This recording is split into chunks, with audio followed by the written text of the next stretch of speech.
Mapagpalang umaga sa lahat mga kapatid. Ayan.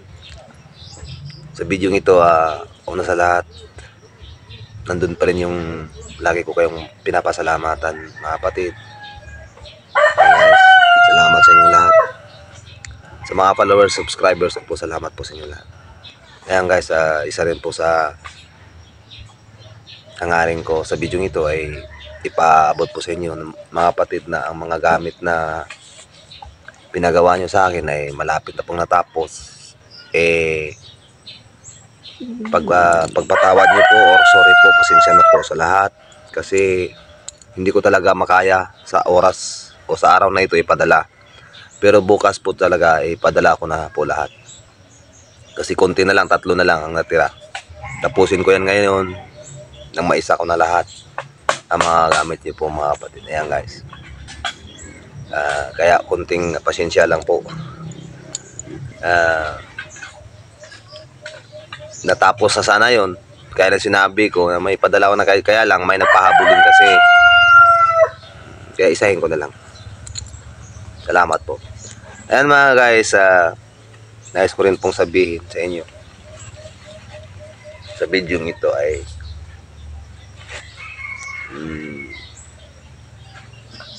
ihayag ko sa inyo po ang tangan na mga kapatid natin. Maski nung nakaraan na, kasi sobrang busy ko rin, nasabi ko sa kanila na daming mapapagamot sa messenger ko, halos nagkasabay-sabay. Sabi ko no, sa ito, turuan ko kayo, kuha kayo ng isang basong tubig, usalin nyo ng Ama namin at sinlihan nyo ng sa ngalan ng Ama, ng Anak, ng Banal na Espiritu. Kung nabalik kayo, usalan nyo ng Ama namin, usalan nyo ng Ama namin ng isang basong tubig, yung mga kinulam, binarang, kasi sobrang busy ko rin. Kahit naman ganun yun din po ang dikta ni Ama sa akin na kailangan wag mo nang tipirin o wag mo nang tipigin pa. Ihayag mo na sa kanila. Ayun guys, sabi ko, balik kayo, usalan nyo ng Ama namin ng tubig, tapos silyuhan nyo ng sa ngalan ng Ama, ng Anak, at ng Banal na Espiritu Santo. Yun lang. Inumin nyo ng tubig, mga kinulang, binarang yun, mga sakit spiritual. Sabihin ko, after 1 hour, balikan nyo ako. Update nyo ako kung ano na ba nangyari o hindi ba kayo gumaling, kasi gumutin ko sa awa ng Diyos, sa awa ni Ama.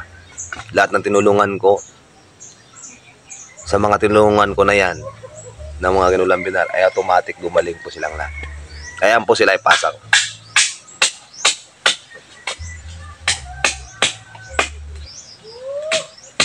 Ayan guys, actually marami pa yan sila. Kasi taong yan, nag-clear storage din kasi ako sa messenger ko kasi napo-full storage yung cellphone ko, kaya na-delete yung iba. Pero yung mga tinulungan ko talaga na may sakit spiritual, ng Ama namin lang ang inusal, gumaling silang lahat. Paniwalaan mo, kahit naman spiritual, usal, kuha ka ng isang tubig, isang basong tubig, tapos salan mo ng Ama namin. Pero andun pa rin yun. Ang ginatawag sa puso, nagmumula talaga ang kagalingan mo. Ang koneksyon mo sa Diyos. Kailangan hingi ka mo ng kapatawaran. O mas mabuti, basahan mo, usalan mo muna ng Salmo 51 ng tubig bago ka magdasal ng Ama namin. Yan guys, ang katotohanan niya. Talaga. Siguro nagtaka na rin kayo kung bakit scratch ko yung mga mukha nila, kasi mga sakit nila may spiritual. Mahirap nang ihayag through online ang mga pagmumukha nila na mga nagpapasalamat po na gumaling, na sila mismo ang gumawa ng kanilang healing water, hindi ako. Guide lang po ako ng Ama namin. Bakit kasi ang Ama namin talaga ay napakalakas, walang hindi mababaklas ang Ama namin guys, mga kapatid ko. Kung alam nyo lang. Sorry guys. Yan, walang hindi talaga mababaklas ng Ama namin. Yan ang buong katotohanan yan. Tinuro yan ng Panginoong Hesus na wala ng ibang usal talaga, o wala ng ibang panalangin talaga, sa Ama lang. Bakit ko ba nasabi? Kasi si Ama ay malibuguing Diyos. Siloso si Ama. Hindi siya, ayaw niya nang may kahati sa panalangin mo. Si Ama lang talaga. Kahit naman ang Panginoong Hesus ang turo niya talaga na panalangin ay Ama. A-address sa Ama. Pero hihingi tayo sa Ama sa pangalan niya.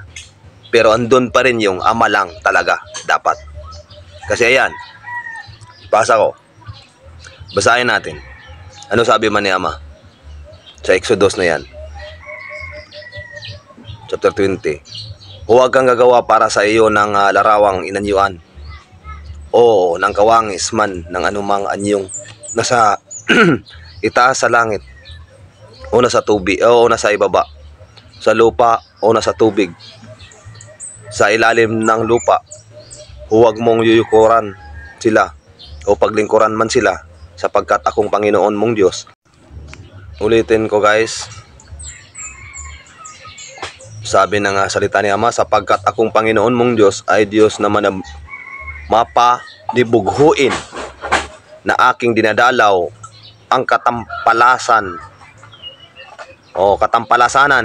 ng mga magulang sa mga anak hanggang sa ikatlo at ikaapat na salin ng lahi ng mga napupuot sa akin, at pinagkikitaan ko ng kaawaan ang libu-libong umibig sa akin at tumutupad ng aking mga utos. Ayan guys.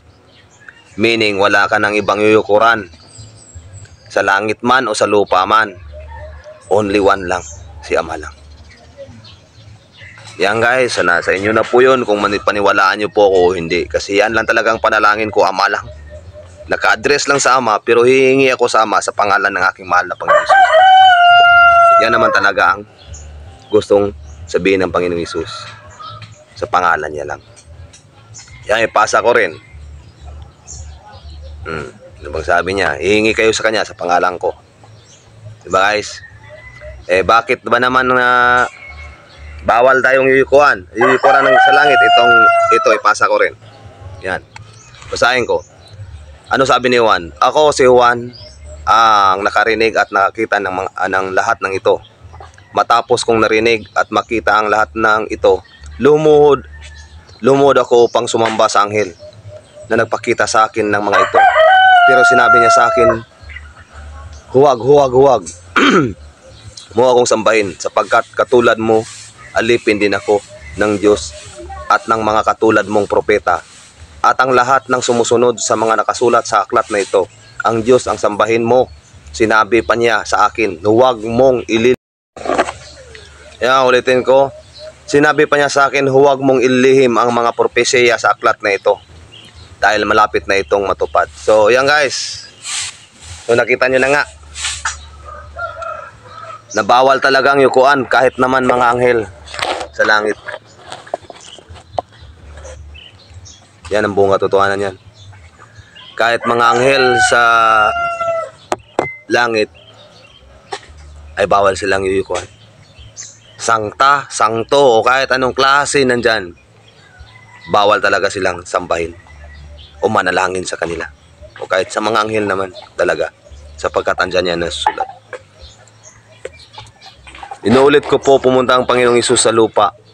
Nagkatawang tao ang salita ng Diyos. Siya ay gumanap bilang Ama sa atin, upang ang lahat ng maniwala sa Kanya ay magkaroon ng buhay na walang hanggan. Ayan guys, yan ang buong katotohanan niyan. Hindi niya sinabi na anak namin sa langit, sambahin ang ngalan mo, kundi Ama lang. Pero alam naman talaga ng Panginoong Hesus na ang Ama at siya ay isa, sapagkat siya ay nagmumula rin sa Ama. Siya ang hininga ni Ama, siya ang salita ni Ama, siya ang berbo ni Ama. Ayan guys, may mga nagtanong din sa akin, marami rin, Bro Prince, kasi sinasabay ko sa panalangin ko si Mama Mary. Depende na yun po sa inyo. Nasa inyo na po yun. Basta sinabi ko po, Ama lang talaga dapat. Kung tutuusin natin ay si Mama Mary po ay isa rin siyang sugo. Katulad din namin siya ng mga anghel ni Ama. At ako at si Mama Mary ay isang sugo. Si Mama Mary din po ay isang special na sugo. Sa kanya ay pinadaan ang berbo ng Ama. Sugo din po. Si Mama Mary po ay isang special po na sugo. Yan guys. Isang pinagpalang sugo rin siya. Na hindi pwedeng tumanggi gaya ko at gaya rin ng mga anghel. Pag kami mga sa ganun talaga ang mga mission namin. Kahit ang Panginoong Hesus, sinulit ko po, ang turo niyang panalangin ay address sa Ama lang. Kaya dapat sundin natin. Sa inyo lang po yun. Basta sa akin, yun lang po talaga. Ang panalangin ko, Ama lang talaga. Pagkatapos noon, doon na kasi yung nagutos sa akin ng anak, siya ay napakilala sa akin. Nagkausap kami ng Panginoon, ng Panginoon ko, Panginoong Hesus. Yan guys. Talaga ang naulit ko po, Ama namin, ang una kong usalin ang panalangin ko pagkatapos niyan. Saka na ako personal na panalangin ko kay Panginoon, sa Panginoong Hesus ko. Pero andun pa rin yung Ama, hindi yan mawawala kasi Ama talaga dapat So ayun guys, sabi ko na nga po, sa imahe naman, hindi ko naman sinabing bawal ang imahe. O kahit mga sangto-sangto na mga imahe na mga gawin ng tao, o ano man. Magiging bawal lang po yun siya po Kung yun po ay, tawag yan, kung sambahin nyo po sila, bawal yun. Hindi nyo naman nakikita ang mukha ni Ama, pang mukha ng infinito, o mukha ng anak, o mukha ng mga santo na yan, o mga anghel na yan. Tawag yan, kahit naman sa Old Testament, sa panahon ni Solomon, inutusan nga siya gumawa ng mga kerubin, silbing decoration lang po yun sa itatayo niyang templo. Yun lang guys. Pero bawal sila talagang. Yan guys, ulitin ko, inutusan nga ni Ama si Solomon na gumawa ng mga imahe o ng mga rebulto na yan. Pero hindi nagsabi si Ama na sila ay paglingkuran o yukuran. Kasi yung pinasa ko kanina sa inyo, wala talagang siluso si Ama. Hindi bawal sa kanya ang naka-address sa lahat na naka-address ang mga panalangin mo sa iba. Sa langit man o sa lupa man. Dapat sa kanya lang talaga. Kahit naman ang turo ng Panginoong Hesus ay naka-address lang po rin sa Ama. Yan guys, ang katotohanan yan So, ang imahe na yan, ang masasabi ko lang, ang mga rebulto na yan na ginawa ng tao ay nagiging banal para sa tao, hindi po siya bawal.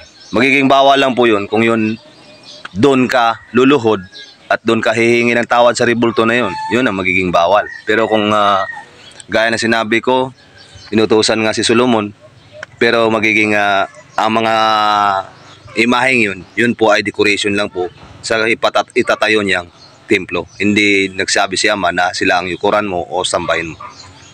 Yan lang po guys, ang masasabi ko sa mga rebultong imahe niyan. Kasi andun naman sabi ni Ama, wag kang uukit ng imahe o ng mga rebulto. Yung mga rebulto yun. O ng mga klase sa kawangis man sa lupa o sa kawangis ng tagalangit at tagalupa. So bawal silang yukuran, si Ama lang talaga. So yun na po guys, nasabi ko na ang gusto kong sabihin, nasa inyo lang po yun. Kung adapin nyo po ang gusto kong paabot sa inyo. Yan guys, sa mga nakarinig ngayon, may sakit kang mga kulam o klaseng ng sakit, may spiritual kang sakit. Usalin mo muna ang Salmo 51, ihip mo sa baso, tapos usalan mo ang Ama namin, tapos silyuhan mo sa ngalan ng Ama, ng Anak at ng Banal na Espiritu, 100% kagaling ka. Salamat po, hanggang sa muli, ituturo ko naman po. Yan guys, bago ako magpaalam, nais ko pong sabihin sa inyo, iniulit ko po, yung mga gamit na nililimusan nyo, andito na po lahat. Pero may kulang pa talaga 3 kasi kaya na sinabi ko, may nagpahabol kasi ng mga paggawa, isahin ko na lang po. Kasi medyo malayo talaga ako sa city. May kalayuan ako sa city po. Nasa bukid po ako, nasa bundok. O bago, malayo pa kasi ako sa city. Kaya guys, basta bukas, ipadala ko mga gamit nyo. Ipin nyo sa akin mga details nyo. Yan guys, detail, name, address, province, at saka CP number. Yan po. Sa hindi pa po nakapag-subscribe sa akin at saka nakapollow, follow nyo po ako kasi marami pa po akong ituro na gustong ipaabot ni Ama sa inyong mga puso. Salamat po. God bless po sa inyong lahat. Ang pagpapala ng isang Diyos o sa nag-iisang Diyos sa katauhan ng 3 sa ngalan ng Ama, ng Anak at ng Banal na Espiritu na nag-iisang Diyos. Salamat po sa inyong lahat. Naway ang pagpapala ni Ama ay suma sa atin pong lahat. God bless us all.